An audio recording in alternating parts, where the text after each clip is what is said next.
Puedo recordar algunas cosas acerca de mi padre, no muchas, porque él nos dejó cuando yo solo tenía 4 o 5 años, siendo un hombre duro. Recuerdo que él algunas noches llegaba borracho a casa, o algunas noches gritaba con mi mamá o peleaba con mi mamá. Recuerdo también que alguna vez la empujó. Yo era un niño, desde muy pequeño, 5 años, empezaba a jugar. Para mí era normal ir a un estadio, ir a un campo y jugar sin que mi padre estuviera ahí. Pero conforme fue pasando el tiempo, empecé a observar que más niños venían siempre con papá. Y era papá el primer impulsor de lo que ellos hacían. Y yo estaba ahí en el campo solo. Ahora que lo pienso, creo que eso es lo que aprendí a hacer en la vida, estar en un campo solo y defenderme por mis propias fuerzas. Sabía que no podía esperar nada de nadie, porque en cualquier momento podría llegar a decepcionarme. Me volví un controlador. Controlaba a mi mamá, controlaba a mis abuelos. Dejé de amar a la gente y empecé a usar a las personas. Cuando lo conocí, pues realmente él como que quiso mostrar algo que no era, pero pues era una persona muy tranquila y después más adelante me fui dando cuenta de quién verdaderamente era. Desde novios tuvimos muchos problemas sobre celos, sobre mentiras. Yo era un hombre desmedidamente mentiroso. Podía mentir acerca de cualquier cosa, simplemente porque así yo era. No me gustaba tal vez ser real con la gente. Estuvimos varias veces a punto de terminar, y como buen hombre manipulador que era, le rogué que estuviera conmigo y ella accedía siempre a quedarse. Estábamos recién casados, teníamos menos de un año en Campeche. Estábamos esperando que Sofía naciera y eventualmente me invitan a trabajar a Querétaro. Tenía un nuevo trabajo, estaba en una nueva ciudad, alrededor de gente nueva, con una familia nueva, una forma de empezar de nuevo, y mi esperanza se centró en eso. Sin embargo, no pasó más de año y medio y mi vida lucía completamente igual que antes de llegar a Querétaro. El Carlos mentiroso, el Carlos que se mandaba mensajitos con otras mujeres, el Carlos que salía a tomar con sus amigos, había venido junto con el Carlos de Campeche a vivir a Querétaro. Se airaba fácilmente, como que no le interesaba, una vez que nos casamos, mucho estar con la familia, ¿no? Las peleas se intensificaban, los gritos también. Llegué alguna vez a empujarla.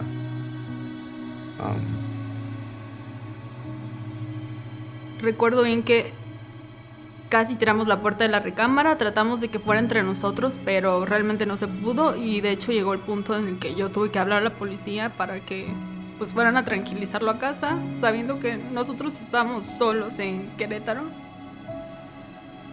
Y fue realmente duro para mí darme cuenta que me estaba convirtiendo en ese mismo señor que alguna vez vi empujar a mi madre cuando yo era un niño. O sea, quería abandonar mi casa, quería irme con mi hija a regresar a Campeche. Cada vez en mi mente estaba más latente la idea de que lo mejor para mi hija y para ella era separarse de un hombre como yo, de un tipo que solo las dañaba y las destruía. Que empecé a buscar abogados. Ana empezó a buscar abogados también para ver si el divorcio era lo mejor, lo que más nos convenía.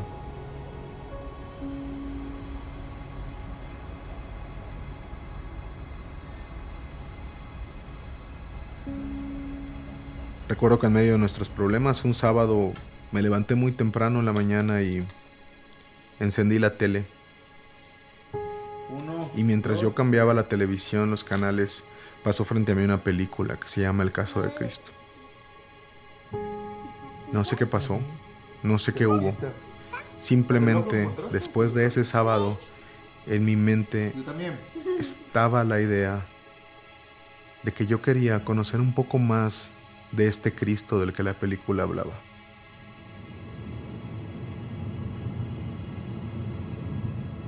Tengo que aceptar que cuando llego a la iglesia me siento nervioso, como aquella primera vez que llegas a la escuela y no sabes qué va a pasar.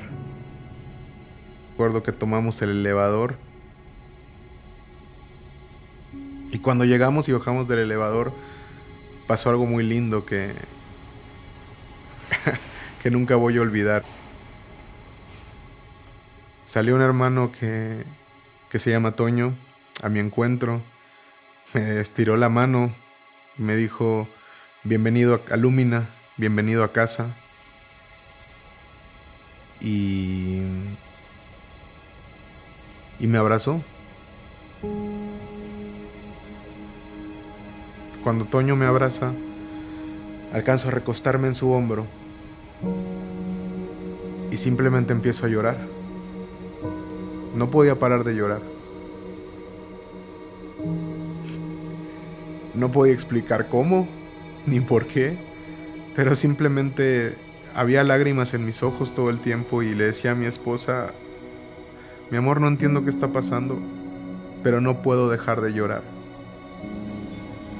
Empieza la adoración y lo único que puedo recordar adicional al abrazo ese día es que había una canción que decía: escogido, perdonado, soy hijo de Dios y lo soy.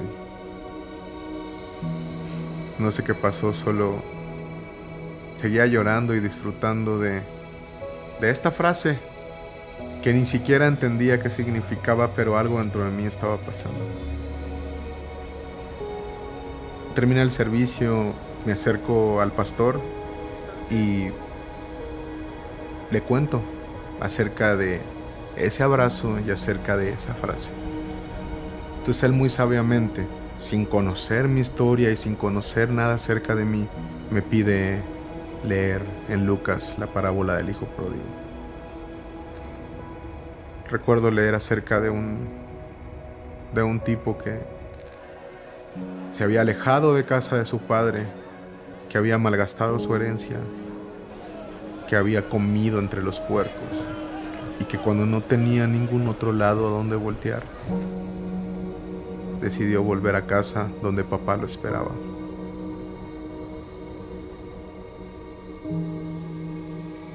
Y así me sentí, como si papá, Dios, me estuviera esperando desde hace mucho tiempo y por fin su hijo, ese que decidió malgastar todo y hacer mal uso de todas las cosas que le había dado, había decidido volver a casa y encontrarse nuevamente con él. Y él estaba ahí, con un abrazo y con una canción, esperándome.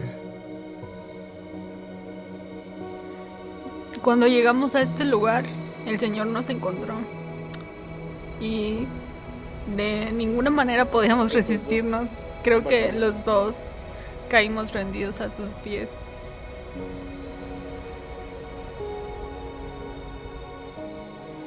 Recuerdo muy bien que le dije a mi esposa alguna vez: espérame tantito, sé que tenemos problemas de nuestro matrimonio, pero acabo de conocer a mi papá. Aguántame, quiero conocerlo mejor. Y después arreglamos los problemas que tenemos, pero por fin tengo un papá. He aprendido a ser un hijo, cuando antes no sabía hacerlo. He aprendido a comportarme como un hijo, he aprendido a sentir lo que se siente tener un papá que te ama y que estaría dispuesto a dar lo mejor que tiene por ti. Él dio lo mejor que tenía, dio a su propio hijo por mí.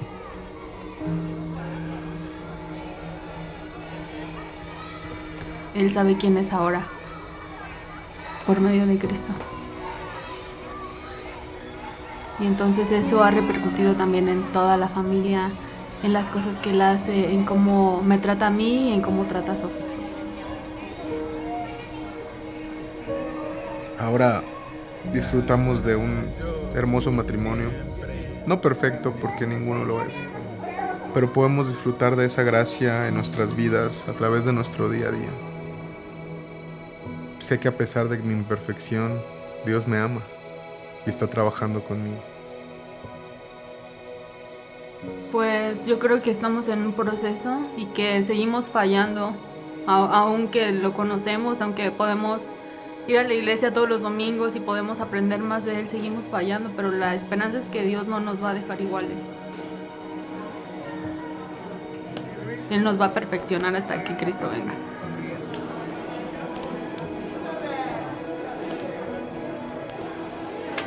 Me quedo, mira.